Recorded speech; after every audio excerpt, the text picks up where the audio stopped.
La démocratie affirme sa vitalité au moment où elle recule comme forme de société. Elle triomphe comme régime, mais elle est mal en point comme forme de société. En tant que souverains, les citoyens n'ont cessé d'accroître leur puissance et de démultiplier leur présence. Ils ne se contentent dorénavant plus de se faire entendre de façon intermittente dans les urnes. Ils exercent aussi un pouvoir permanent de surveillance, de contrôle et d'opposition. Ils empruntent les formes successives de minorités actives ou de communautés de protestation, autant que celles d'une opinion diffuse. Ils font entendre haut et fort, à tour de rôle, les espérances et les désarrois qui les animent. Mais ils ne font plus véritablement corps. Ils sont comme désassociés. Leur énergie de souverain contraste ainsi singulièrement avec la sourde dégradation du lien de solidarité qui les avait constitués. L'accroissement des inégalités constitue un indicateur directement sensible de ce relâchement. Il n'est même pas exagéré de parler à ce propos d'une véritable contre-révolution silencieuse de l'inégalité dans le monde contemporain. Ce mouvement peut être apprécié dans 3 dimensions.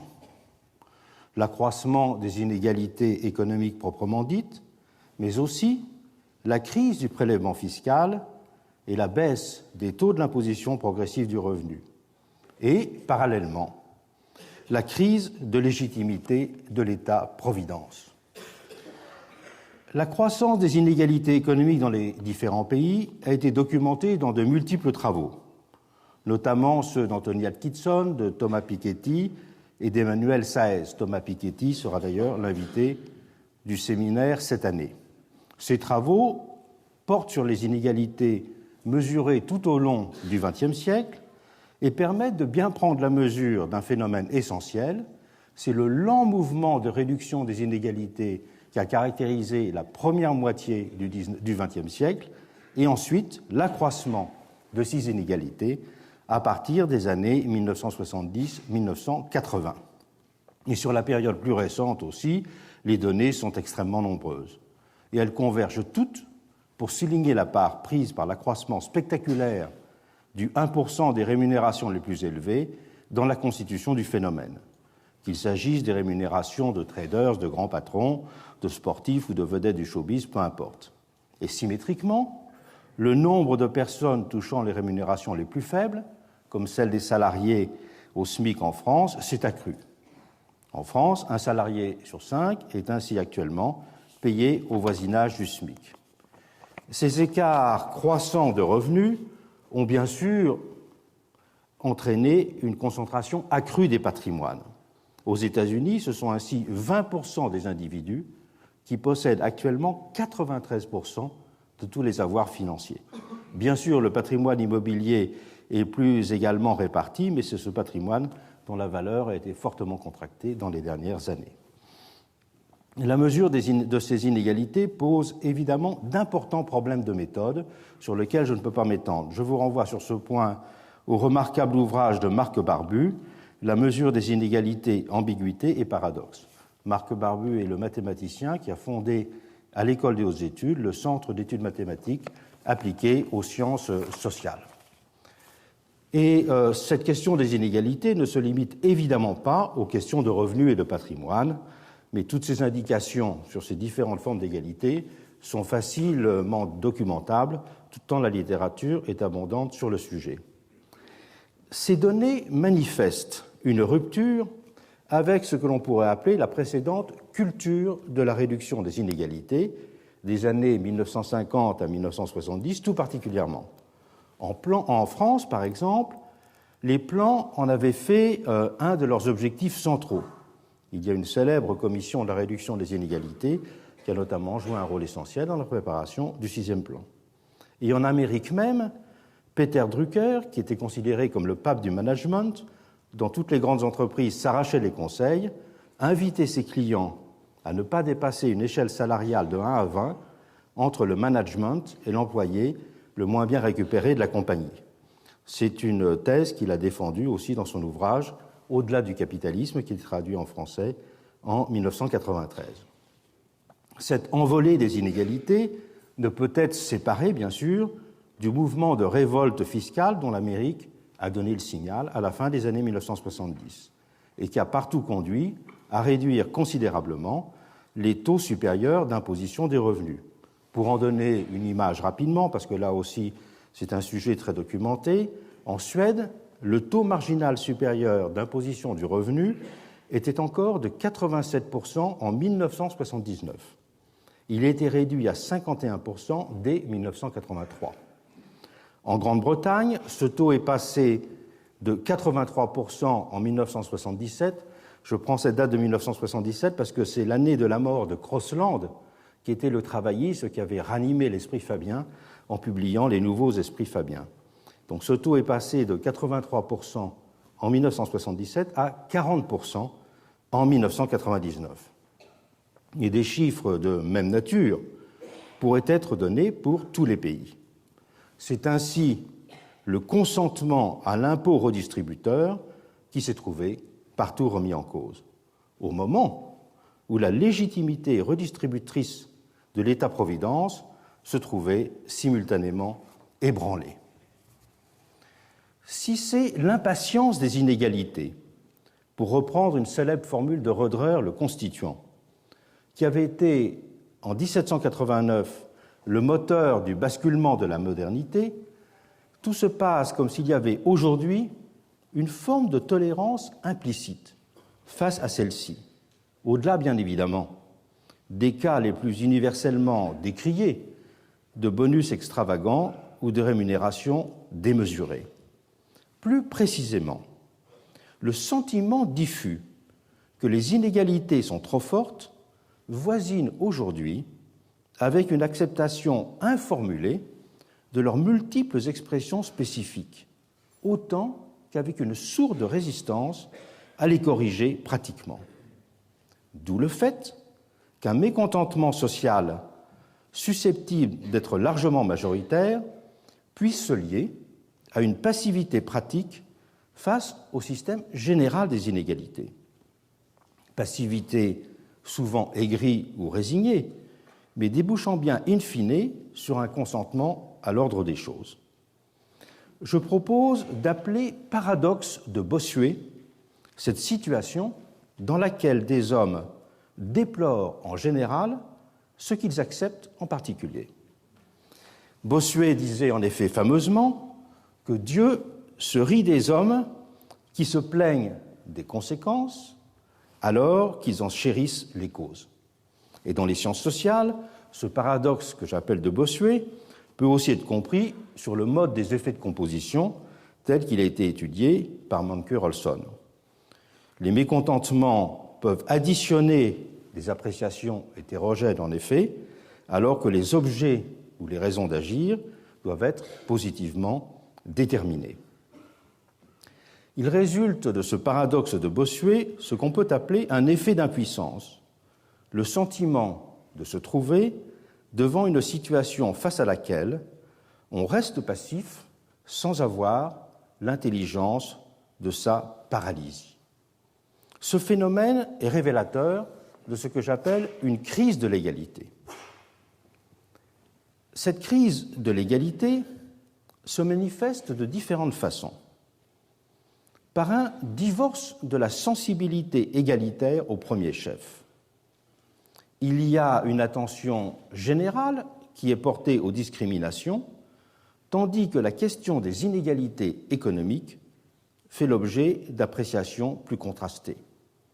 Il y a plusieurs raisons à ce divorce entre la sensibilité aux inégalités économiques et la sensibilité aux discriminations. Première raison fondamentale, c'est que les inégalités économiques ont changé de nature. Si subsistent évidemment les inégalités entre catégories, les cadres et les ouvriers, les riches et les pauvres, prenons n'importe quelle catégorie, ces inégalités se sont d'une certaine façon individualisées, ce qui en change la perception. Les inégalités résultent dorénavant autant de situations, donc individuelles, qui se diversifient, que de conditions, donc sociales, qui se reproduisent. Les économistes parlent depuis une quinzaine d'années d'inégalités intracatégorielles pour caractériser ces nouveaux types d'inégalités.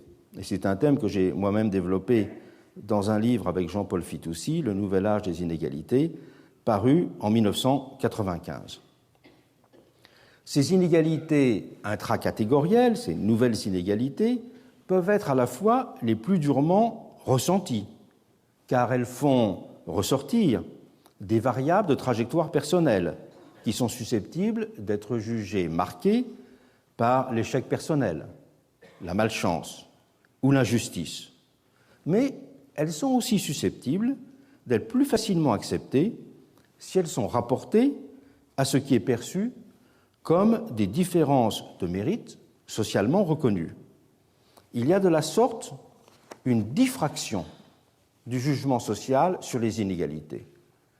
D'où le fait que le rejet des inégalités en général puisse être dominant, tandis que les types spécifiques d'inégalités ressenties comme inacceptables sont très diversifiés.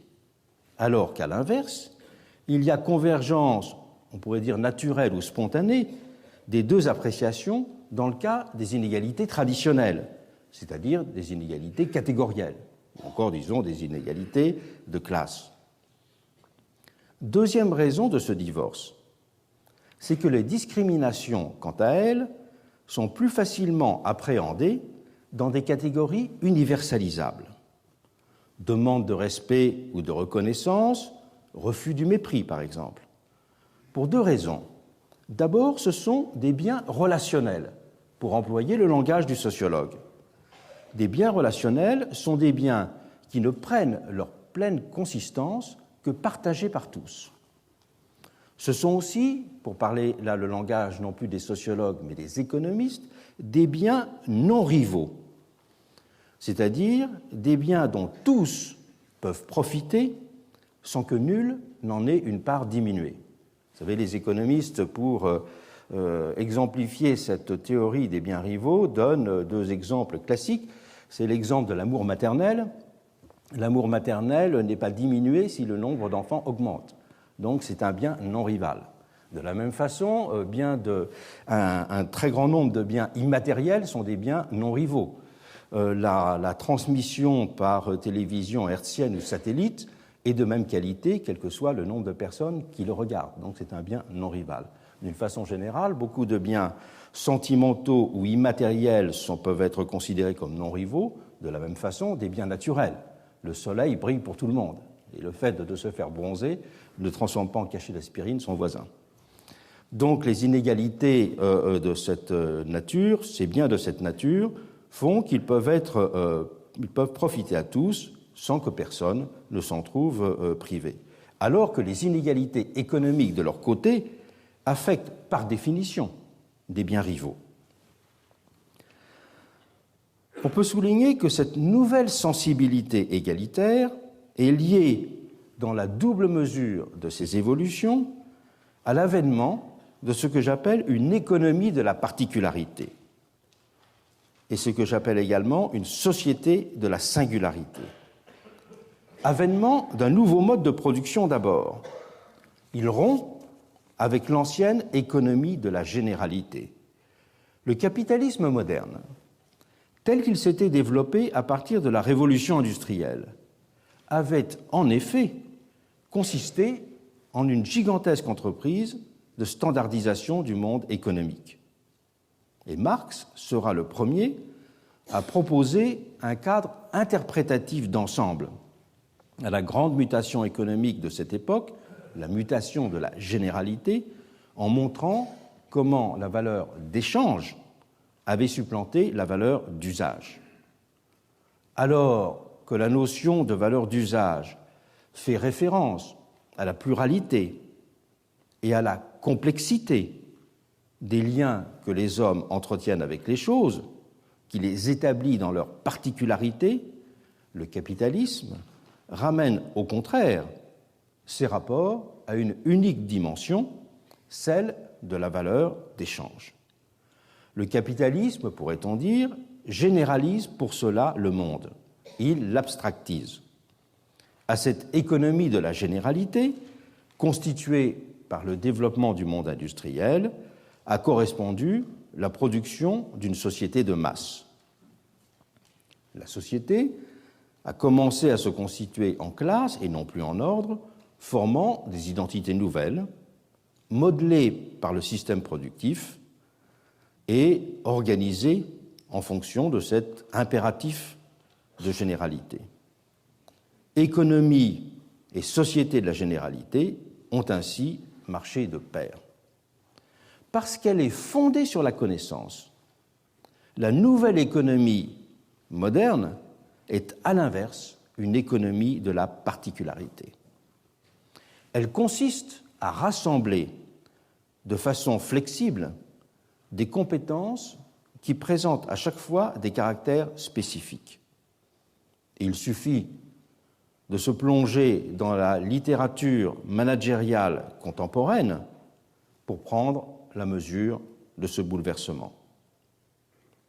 La productivité d'un salarié est dorénavant indexée sur sa capacité à mobiliser ses ressources propres et à s'investir de façon autonome dans le travail.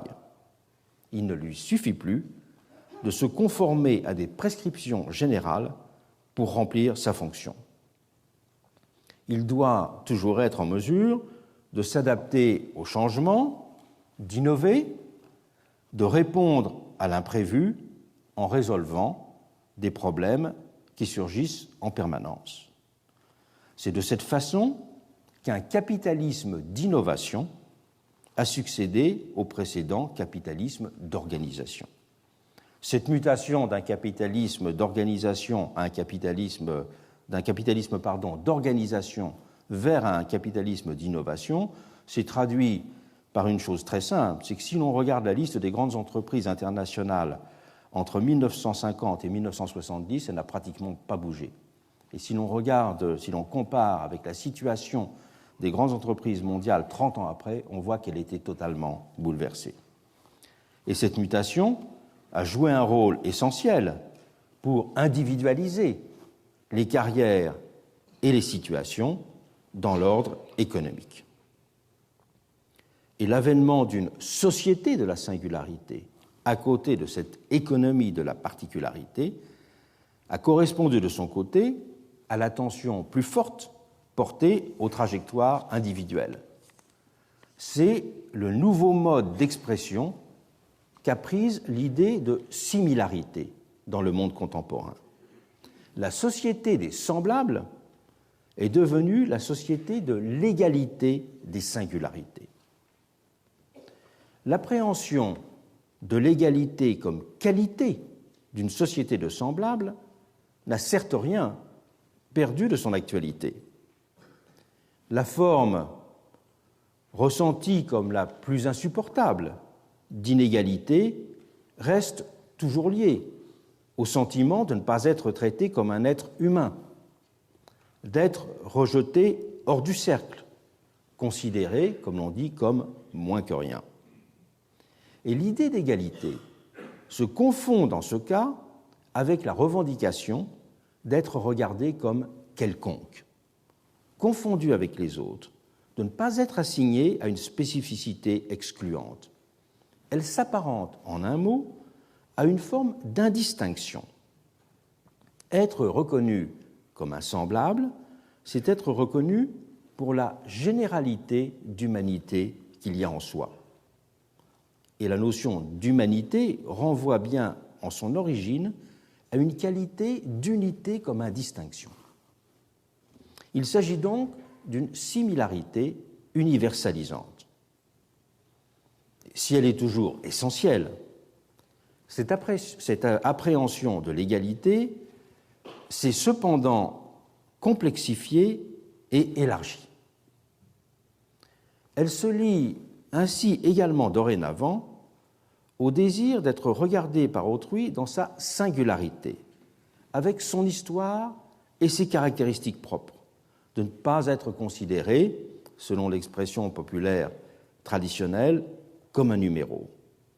Elle se lie de cette façon à la volonté affichée d'être quelqu'un. C'est donc le passage de la volonté d'être regardé comme quelconque à la demande d'être considéré comme quelqu'un.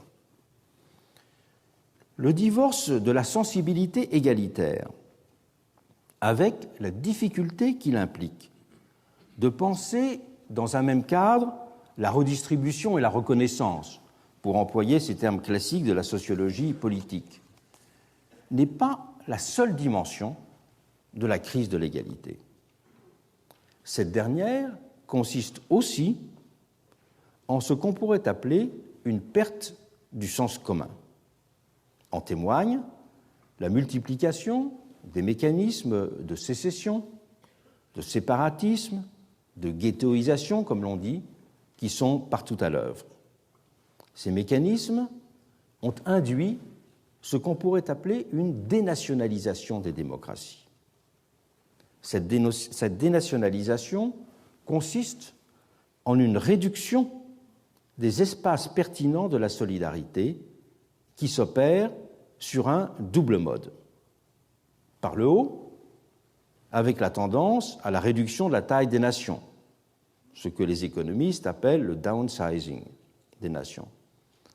Et on a là, évidemment, une multiplication dans l'Europe même de cette tendance qui résulte de mécanismes ou de volontés séparatistes fondés sur la recherche d'un principe accru d'homogénéité nationale. C'est donc le passage du sens du commun à l'idée d'homogénéité, qui est absolument essentiel, là aussi dans toute la littérature, nous y reviendrons.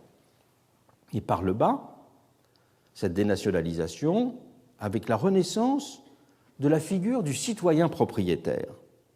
Ce citoyen propriétaire, il me semble, sa figure qui avait été effacée par l'individu citoyen pendant les périodes révolutionnaires, le retour du citoyen propriétaire est lié à l'idée que la fiscalité et la dépense publique sont liées et sont considérées comme des services que l'on consomme. Et d'une certaine façon, le développement de la fiscalité locale au détriment de la fiscalité nationale participe à cette dimension du citoyen propriétaire. La fiscalité locale présente en effet une caractéristique remarquable, c'est que c'est une fiscalité qui est non redistributive et non progressive.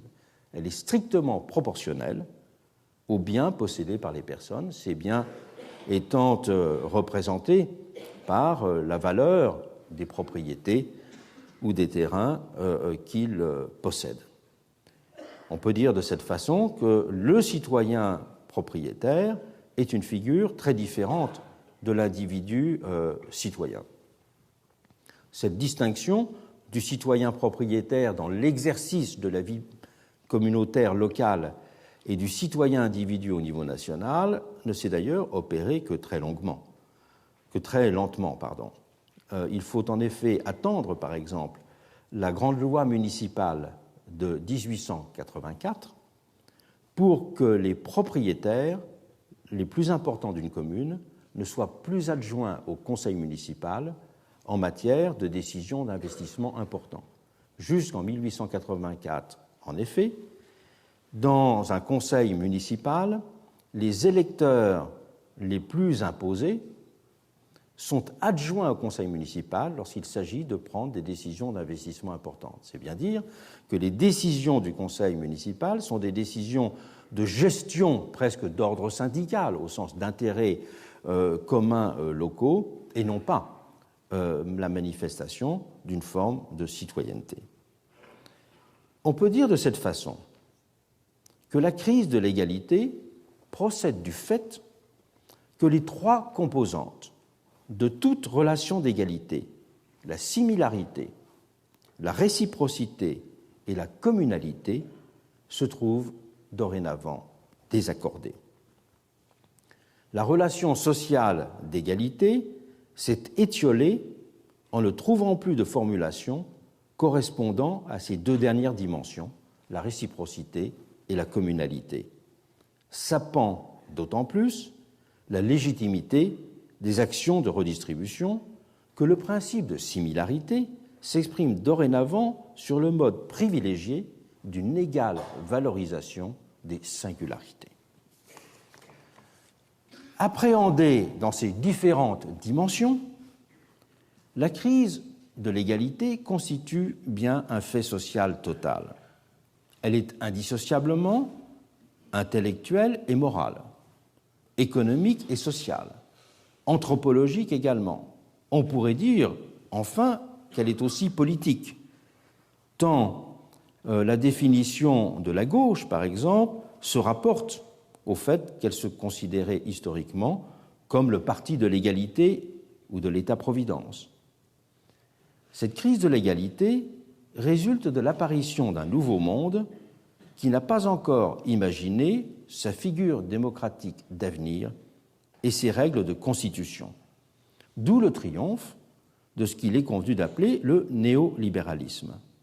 Mais ce dernier n'est pas tant le moteur propulsif et inventif du nouveau monde, l'invisible et l'invincible puissance d'avenir, Deus ex machina, que l'expression négative prise par son impensé. Il en est le caput mortuum, la forme de repli. Il ne triomphe que parce qu'il s'est imposé sans qu'apparaissent d'autres forces que celle d'une pure résistance. Il est, en un mot essentiel, l'effet, certainement pervers, d'une transformation plus profonde et non pas la cause. C'est ce que permet de comprendre le fait de resituer la crise actuelle de l'égalité dans une perspective historique plus large. Pour apprécier l'importance et l'ampleur de la mutation qui est aujourd'hui à l'œuvre à travers cette crise de l'égalité, il faut en effet la resituer dans une histoire très longue. On ne peut se contenter de la comprendre comme un phénomène conjoncturel qui serait, par exemple, lié aux emballements d'une économie financière devenue folle, progressivement dissociée de l'économie réelle, même si c'est ce phénomène, on le sait, qui a directement déclenché la grande crise de 2008. Ce qui est en question doit se mesurer à une autre échelle. C'est en fait une page séculaire qui est en train de se tourner, celle d'une conception de la justice sociale fondée sur des mécanismes redistributifs, telle qu'elle s'était forgée à partir des années 1890. 3 types d'institutions lui avaient alors correspondu et s'étaient mises en place dans une période de temps extrêmement raccourcie. Tout d'abord, la mise en œuvre de formes d'imposition du revenu reposant sur une philosophie inédite de la solidarité. À l'impôt considéré comme la simple contrepartie d'une utilisation des services publics, s'était alors substituée la vision d'un impôt conçu comme instrument de correction des inégalités et de redistribution. C'est ainsi l'adoption de systèmes d'imposition progressive du revenu qui a symbolisé cette rupture au premier chef. S'ils furent partout mis en place au début du XXe siècle, en Europe comme en Amérique, avec des taux initialement très faibles, qui étaient de l'ordre de 2 à 5%, ils jouèrent rapidement un rôle beaucoup plus massif. En 1936, le taux marginal supérieur d'imposition des revenus était ainsi de 79% aux États-Unis. Donc on était passé en 30 ans de 2% à 79%. En France, il culminera à 60% dans l'entre-deux-guerres, alors que le taux de départ avait été 5%. Et aux États-Unis, on aura même un moment, pendant la Deuxième Guerre mondiale en 1942, un taux d'imposition marginale supérieure du revenu qui était de 94%. Les taux dépassant 80%, qu'il s'agisse des revenus du travail ou des revenus financiers, ont été très nombreux dans l'Europe d'après-guerre. Deuxième type d'institution, à côté de l'imposition du revenu sur un mode progressif la mise en place de systèmes collectifs d'assurance qui ont couvert progressivement les accidents du travail. Il y a une convergence de toutes les lois sur les accidents du travail entre le début des années 1890 et 1905. Que ce soit en Europe ou aux États-Unis, presque partout, le même type de loi va être voté sur les accidents du travail pour mettre en place des systèmes d'assurance.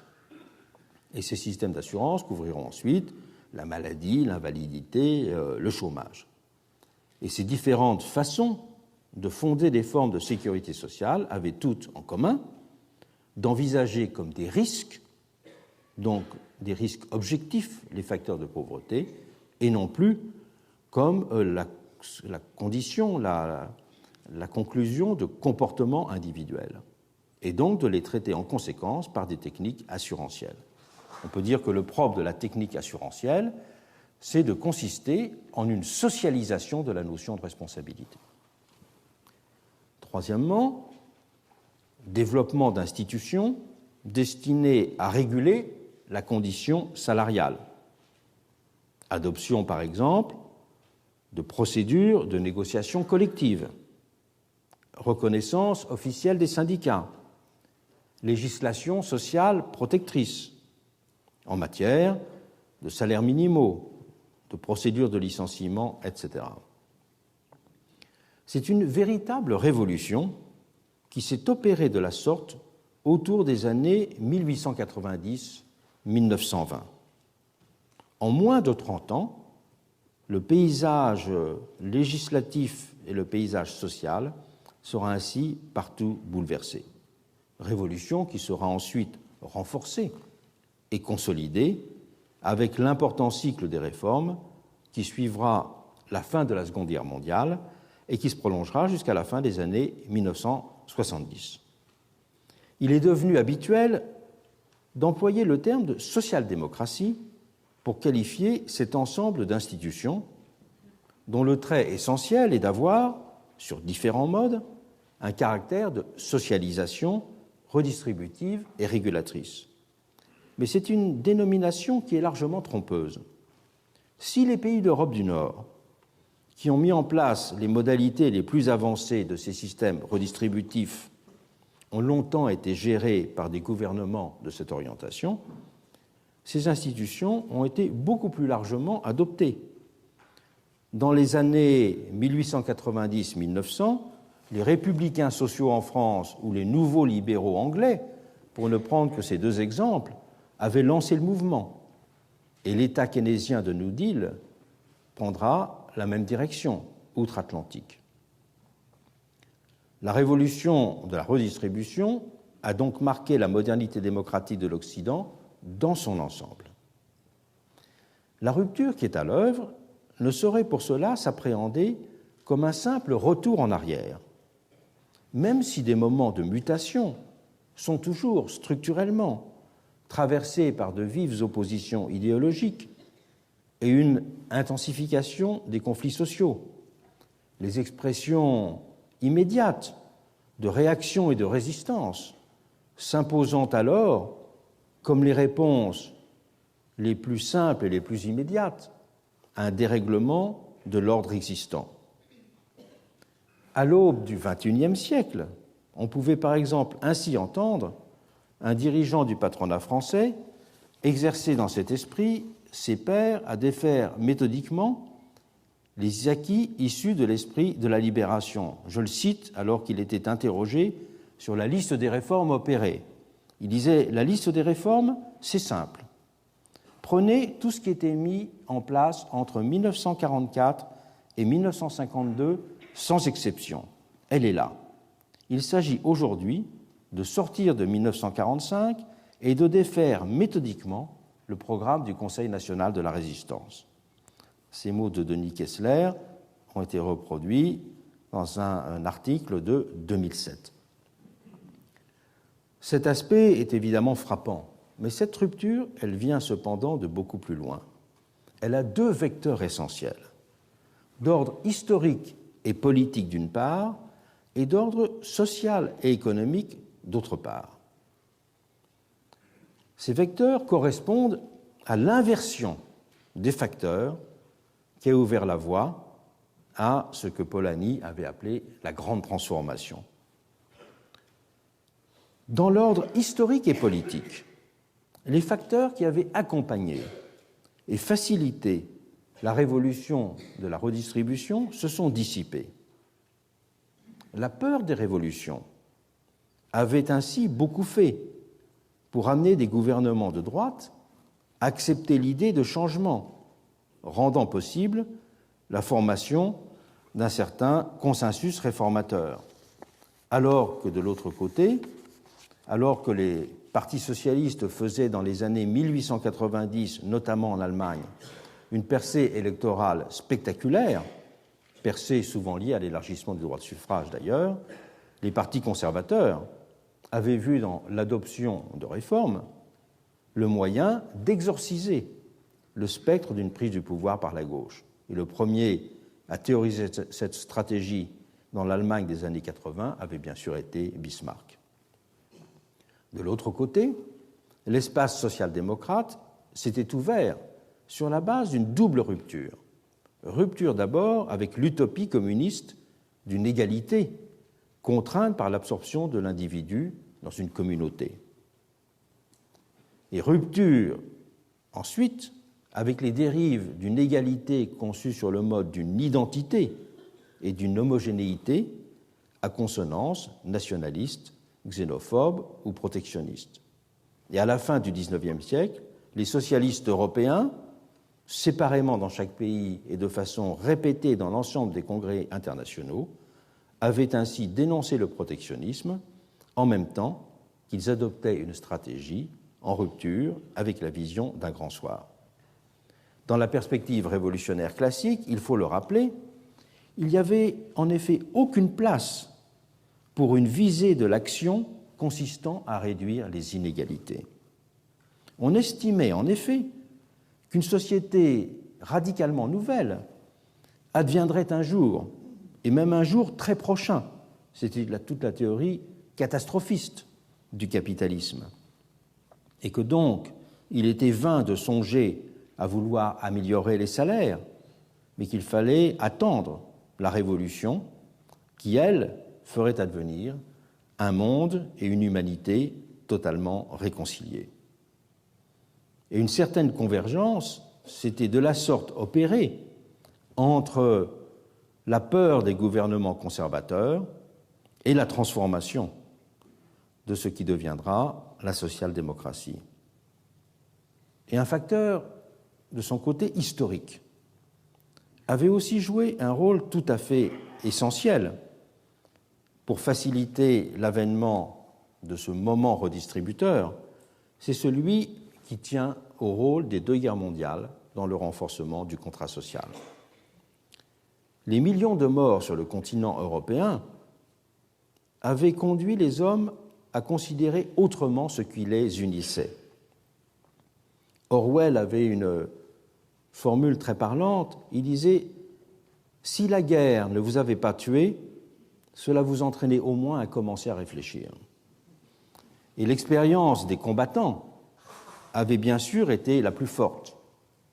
Chacun d'entre eux avait pu ressentir dans la boue des tranchées, pour la Première Guerre mondiale, qu'il partageait avec ses compagnons de combat une précarité identique, un même renvoi à une sorte d'état de nature. Et les poilus avaient, pourrait-on dire, charnellement partagé une même égalité des conditions, sous les espèces d'une expérience limite, à la frontière indécise, tous les témoignages le montrent bien, du sentiment d'humanité et d'animalité. C'était celle d'une vie absolument nue. La conscience d'une communauté de nature avait engendré le sentiment très vif et très réconfortant de l'égalité, dira un témoin. Cette fraternité de combat et la mémoire du sacrifice des vies enlevées sont certes complexes à analyser, mais elles n'en ont pas moins préparé les esprits à plus de solidarité dans la vie civile. Et les droits reconnus aux anciens combattants, c'est quelque chose qui a été étudié pour tous les pays, ont largement conduit à reconsidérer la légitimité des droits sociaux et des formes de redistribution qu'ils impliquaient. Et l'idée même de nation s'est également trouvée redéfinie dans l'épreuve. Si la guerre avait d'abord exacerbé la nation-identité, forgée dans la négation de l'autre, et l'on sait à quel point cette exacerbation de la nation-identité avait été forte dans le déclenchement de la guerre de 14-18 et dans ses premiers mois. Cette épreuve, d'un autre côté, a aussi imposé la figure de la nation-solidarité, figure qui va permettre de donner à l'impératif d'une plus grande égalité sa légitimité. On a ainsi vu, dans le cas français, la première grande loi sur les assurances sociales, celle de 1928, être présentée par ses promoteurs comme étant née, je cite, « au lendemain de la guerre, de la solidarité qui s'était affirmée entre les différentes classes sociales, de la volonté d'accorder à ceux qui avaient défendu la patrie dans les tranchées, à ceux des classes populaires qui avaient eu à défendre simplement le patrimoine commun, l'aide nécessaire dans les mauvais jours, du souvenir des efforts qu'ils avaient accomplis, d'une grande idée de solidarité nationale. » Fin de la citation. Et des arguments identiques seront employés sur tout le continent européen pour justifier les réformes sociales de l'époque. Après 1945, la victoire sur le nazisme, avec le nouveau lot d'épreuves vécues en commun qui l'avait précédé, produira des effets identiques de renforcement de la solidarité. Il suffit, pour s'en rendre compte, concernant le cas français, de lire l'ensemble de la documentation sur les manifestes et les prises de position des différents mouvements de résistance. La peur des révolutions ou le spectre du communisme se sont maintenant à l'évidence dissipés. Et la confrontation à des épreuves communes n'a plus la force d'obligation de celle du passé. Par exemple, la prégnance du fait terroriste produit une demande de sécurité collective renforcée, mais pas de solidarité sociale. Elle ne fait pas différemment vivre ensemble les hommes et les femmes. Il faut ajouter à l'effacement de ces facteurs historiques et politiques les changements qui ont affecté la représentation du social, et c'est peut-être l'essentiel, qui avait dessiné l'horizon de la révolution de la redistribution. Vers la fin du XIXe siècle, la vision d'un monde composé d'individus souverains et autosuffisants avait cédé la place à l'idée d'une interdépendance première. C'est le moment où sociologues et philosophes républicains font le procès de l'individualisme de 1789. L'homme seul n'existe pas. Telle est la formule qui, pour Léon Bourgeois, l'auteur français de Solidarité, qui sera président du Conseil, dont l'ouvrage conduira une génération de républicains et de radicaux à refonder leur culture politique, telle était l'idée conductrice. Et dans Liberalism, qui remplira une fonction équivalente outre-Manche, Hobhouse considérait pareillement que chaque individu, je le cite, n'est constitué que par l'atmosphère sociale qui l'entoure. De son côté, à côté de cette validation en quelque sorte sociologique d'un nouveau regard sur les rapports de l'individu et la société, l'apport ou la lecture de l'apport des sciences naturelles avait également contribué à mettre en place une vision beaucoup plus holiste du social. Et la vision pastorienne elle-même avait validé avec éclat cette perception d'un individu foncièrement social. C'est grâce à Pasteur, soulignait ainsi Léon Bourgeois, que la notion d'une humanité nouvelle a pu se révéler et a passé dans les esprits.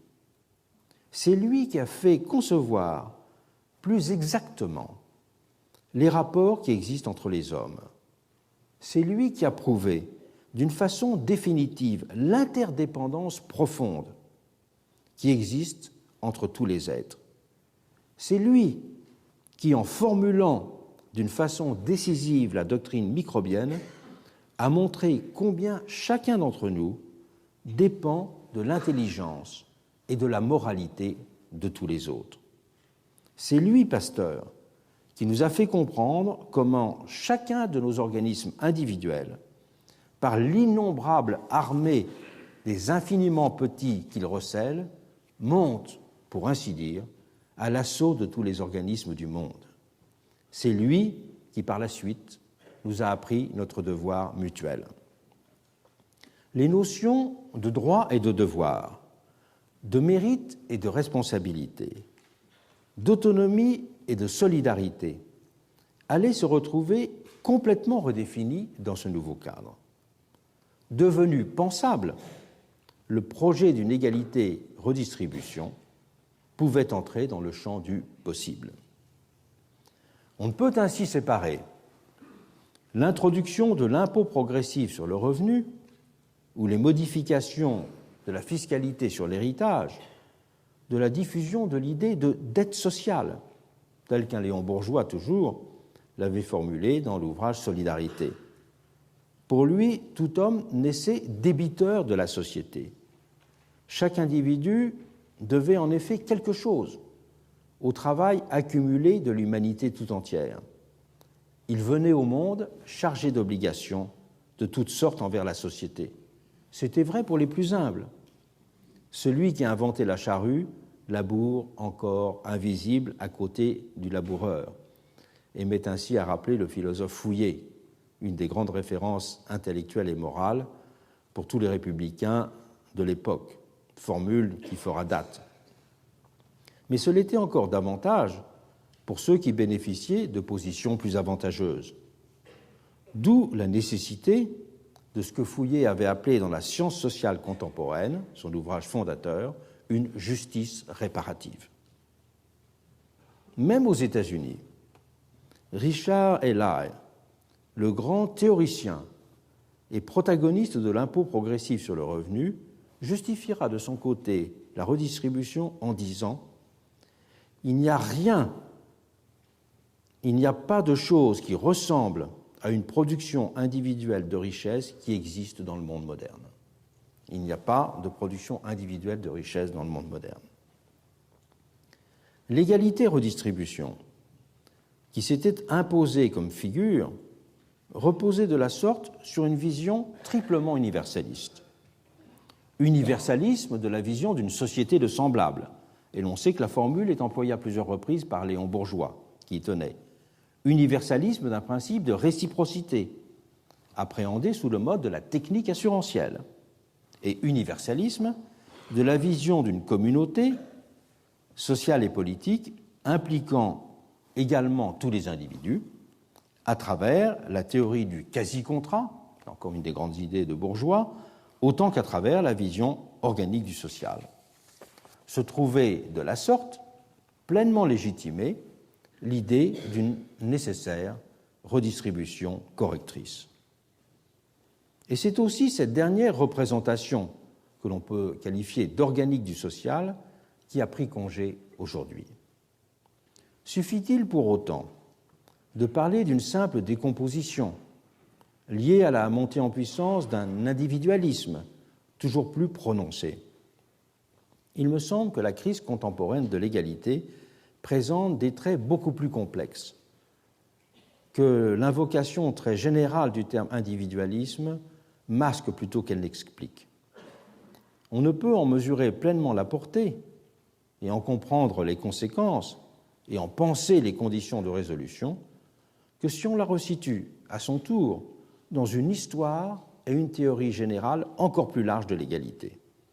Et c'est le but de ce cours que d'en présenter les éléments. Quels sont les grands moments d'une histoire et d'une théorie générale de l'égalité qu'il faut considérer? Le moment de l'invention de la redistribution que nous venons d'évoquer. C'est un des premiers grands massifs. Mais ce dernier moment, l'invention de la redistribution, doit lui-même être rapporté à la longue première crise de l'égalité. Celle-ci s'est en effet ouverte avec l'avènement du capitalisme qui avait mis à mal l'esprit de l'égalité tel qu'il avait été forgé et formulé dans les révolutions américaines et françaises autour des trois principes déjà mentionnés de similarité, de réciprocité et de citoyenneté. Cette première grande crise de l'égalité, qui va couvrir pratiquement toute la deuxième moitié du XIXe siècle, s'est organisée autour d'un ensemble de tentatives visant soit à légitimer les nouvelles inégalités au nom d'une redéfinition limitative de l'égalité, soit à reconstruire le projet égalitaire sur des bases nouvelles.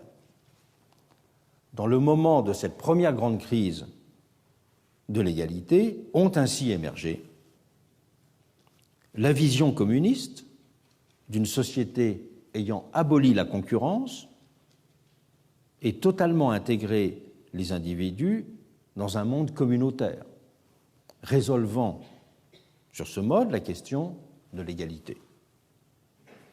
On peut parler, dans ce cas, d'une pathologie de l'interaction, le principe de réciprocité étant alors comme absorbé dans celui d'une organisation rationnelle, autant que d'une pathologie de la similarité, les individus étant passés au moule du collectif.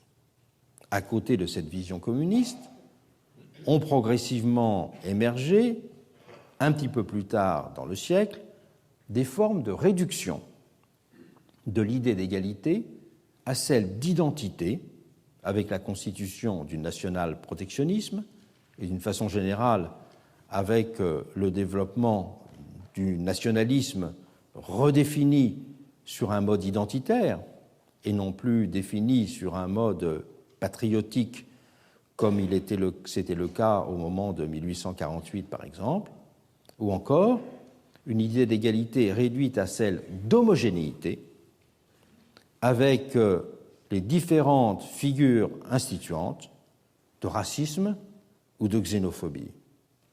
Racisme et nationalisme, en effet, doivent être compris comme des pathologies de la communalité, des pathologies de l'égalité qui consistent à essentialiser cette dernière comme qualité intrinsèque d'une totalité. A aussi émergé, pendant cette première grande crise de l'égalité, la formation de ce qu'il convient d'appeler, dans le sens très technique du terme qu'a donné Claude Lefort, une idéologie libérale conservatrice, réduisant le champ de l'égalité par une extension simultanée de ce qui relève des différences naturelles, le talent, et de ce qui procède de la responsabilité individuelle, la vertu. La vertu et le talent étant bien sûr les deux justificatifs des différences qui avaient été admis dans les révolutions françaises et américaines. Et il s'agit dans ce cas d'une pathologie de la similarité, l'accent étant mis sur la dissimilarité des hommes. Et la révolution de la redistribution, à la fin du XIXe siècle, avait sciemment et consciemment proposé une alternative à ces trois types de pathologies. Pathologies qui n'en ont cependant pas moins continué à constituer le socle d'idéologies bien vivantes au XXe siècle, parfois tristement vivantes, à travers notamment cette notion d'homogénéité, et qui retourne aujourd'hui de façon mécanique dans la période contemporaine avec l'effritement du modèle redistributeur. Et ensuite, précédant cette première crise de l'égalité, c'est ce que nous avons présenté pratiquement tout le cours de l'an dernier, c'est la fondation révolutionnaire de l'esprit moderne de l'égalité qu'il faut prendre en compte pour remonter et proposer une histoire et une théorie compréhensive de l'égalité. Esprit révolutionnaire organisé, comme on l'a dit l'an dernier, autour d'une appréhension de l'égalité comme relation. Je résumerai tout le cours de l'an dernier dans l'heure suivante. Sous les trois modes, justement, d'une similarité définie comme un principe de position relative des individus, de réciprocité comme un principe d'interaction entre les individus et de communalité comme un principe de participation collective. Cette deuxième crise de l'égalité, puisque c'est bien de cela qu'il faut parler, que nous vivons actuellement, pourra-t-elle ouvrir la voie à un nouvel âge de l'égalité correspondant à ce qu'avait été, pour répondre à la première crise de l'égalité, le moment redistributeur? C'est une question que j'aborderai à la fin de ce cours. Je dirai simplement en introduction qu'une pensée contemporaine de l'égalité doit répondre à 3 impératifs. Premièrement, il lui faut retrouver la dimension de l'égalité-relation, c'est-à-dire revenir à l'esprit premier de l'égalité. L'égalité est en effet d'abord une façon de faire société, de produire et de faire vivre le commun. Et cette approche conduit à penser prioritairement l'égalité comme une qualité démocratique et non pas simplement comme une qualité distributive.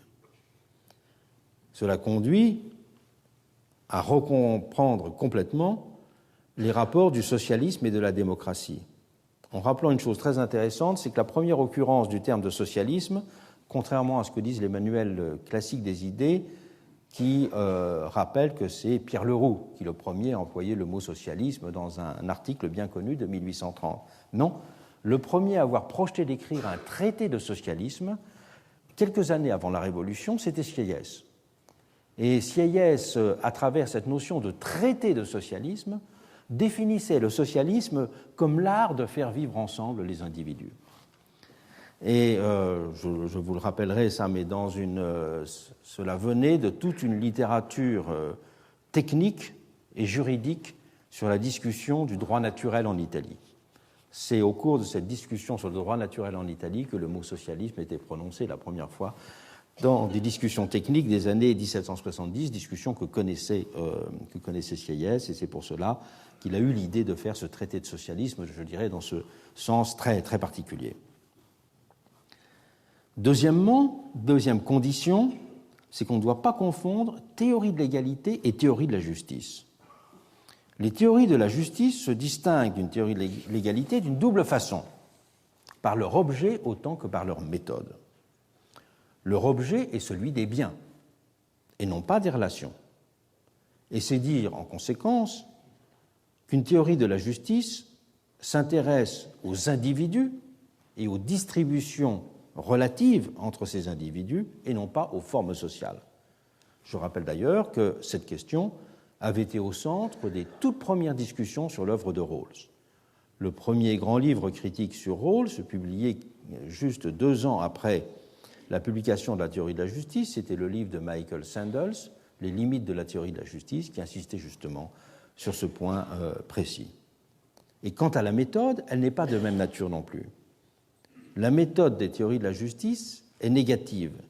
Elle consiste à déterminer quelles sont les inégalités admissibles, alors qu'une théorie de l'égalité doit être directement et totalement positive.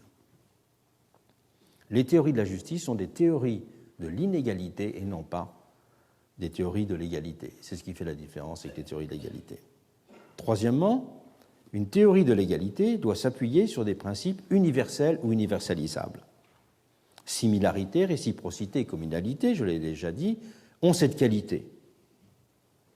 Alors que les théories de la justice peuvent parfaitement s'accommoder en revanche, même si, je reviendrai sur ce point, Rawls entendait bien fonder ses principes sur l'idée d'une unanimité décidée sous voile d'ignorance, mais les pratiques de la justice décidées et mises en œuvre sous voile de connaissance sont au contraire des sens majoritaires, puisqu'elles impliquent toujours d'effectuer des choix distributifs entre des groupes et des catégories au détriment d'autres. Et donc, c'est ce que nous considérerons dans les derniers cours, c'est la façon de mettre en œuvre intellectuellement ces 3 conditions. Le cours donc sera conçu et structuré de la façon suivante. Dans l'heure qui vient, je vais résumer l'ensemble de l'esprit révolutionnaire de l'égalité avec quelques ajouts et variantes telles que je l'avais présenté l'an dernier. Et ensuite, nous consacrerons une série de cours à la première crise de l'égalité, à voir la naissance de l'idée communiste, la naissance du social-protectionnisme, la naissance des théories du racisme et des pratiques aux États-Unis, ô combien des pratiques dans la ségrégation du racisme instituant, aussi la naissance de l'idéologie libérale conservatrice en matière d'égalité et d'inégalité. Et ensuite, je ferai une synthèse concernant ce moment redistributeur, avant d'analyser les conditions justement dans lesquelles aujourd'hui pourrait être formulée une théorie positive de l'égalité par la redéfinition de ces trois principes que j'ai soulignés à plusieurs reprises. Comme il est d'usage, entre chaque heure, on fait une petite coupure de 2 ou 3 minutes. Et moi, je reste en place, si je puis dire. Et puis, nous recommençons donc dans 2 ou 3 minutes.